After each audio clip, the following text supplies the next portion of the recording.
आज बनवत आहे तिळगुळाची पोळी। चला तर आपण रेसिपीला सुरुवात करूया। 1 वाटी गव्हाचं पीठ,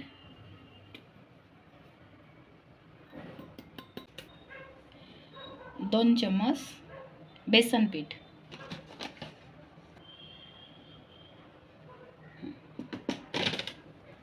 चवीपुरतं मीठ घालूया आपण। 2.5 चम्मच तेल गरम करून घेतलं आहे कडकडीत, ते आपण याच्यावर घालून घेऊया।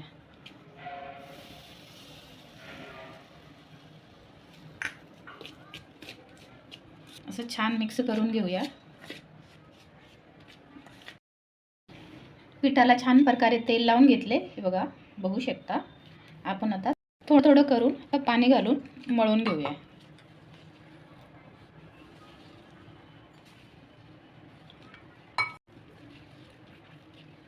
अशा प्रकारे पीठ मळून घेतलेलं आहे। याला आपण 15 मिनिटं भिजत ठेवूया। तोपर्यंत आपण तीळ भाजून घेऊया। 1 वाटी तीळ घेतले आहे, बारीक गॅसवर आपण भाजून घेऊया। हे गावरान तीळ आहे बघा। तीळ भाजून झालेले आहे, आपण याला थंड होऊ देऊ, प्लेटमध्ये काढून घेऊया। बेसन पीठ भाजूया। 3 चम्मच घेतली आहे। छान तांबूस रंगावर भाजून घेऊया। पीठ भाजून झालेलं आहे, बघू शकता, तांबूस रंगावर। अशा प्रकारे थंड झालेले आहे, याला मिक्सरला फिरवून घेते। तीळ मिक्सरला फिरवून घेतले आहे। 1 वाटी तीळ आणि 1 वाटी गूळ घेतला आहे, ते पण मिक्स करून आणि मिक्सरला फिरवून घेऊया। सगळं सारण मिक्सरला काढून घेऊया।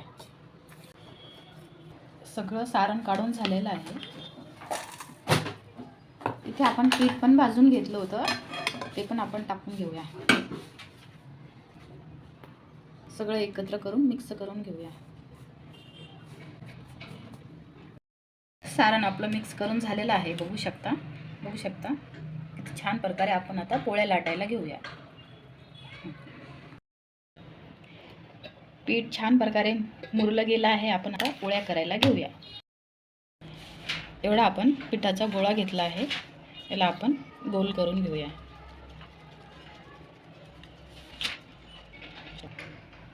आपण सारण भरूया,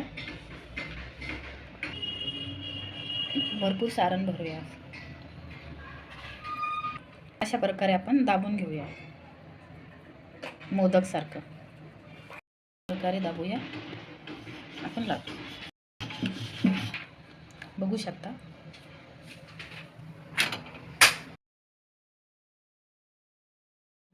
पोळी पलटून घेऊया आणि तेल लावून घेऊया। बघू शकता किती छान प्रकारे टम्म फुगली आहे आणि कुठं हे पण झाली नाही, गुळसुद्धा बाहेर आलेला नाही।